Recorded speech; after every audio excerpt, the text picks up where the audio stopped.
মৃত্যুসজ্জায় মহাবীর Alexander তার সেনাপতিকে ডেকে বলছিলেন, আমার মৃত্যুর পর আমার 3টে ইচ্ছা তোমরা পূরণ করবে। আমার প্রথম ইচ্ছা, শুধু আমার চিকিৎসকই আমার কফিন বহন করবে। আমার দ্বিতীয় ইচ্ছা, আমার কফিন যে পথে কবরস্থানে নিয়ে যাওয়া হবে সেই পথে আমার অর্জিত সোনা রূপাগুলো ছড়িয়ে দিবে। আর আমার তৃতীয় ইচ্ছা, কফিন বহন করার সময় আমার 2টা হাত কফিনের বাইরে ঝুলে থাকবে। তার সেনাপতি তখন তাকে এই বিচিত্র ইচ্ছা কেন তা জানতে প্রশ্ন করলেন। দীর্ঘ নিঃশ্বাস ছেড়ে আলেকজান্ডার বললেন, আমি দুনিয়ার সামনে 3টা শিক্ষা রেখে যেতে চাই।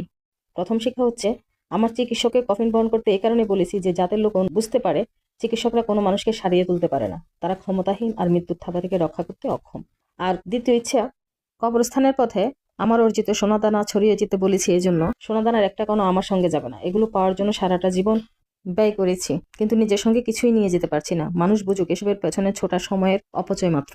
তৃতীয় ইচ্ছা, কফিনের বাইরে আমার 2টা হাত রাখতে বলেছি এই জন্য যে এটা জানাতে যে আমি খালি হাতে পৃথিবীতে এসেছিলাম, আবার খালি হাতে ফিরে যাচ্ছি। আমার 2 হাতে কোনো কিছুই কিন্তু নিয়ে যাচ্ছি না।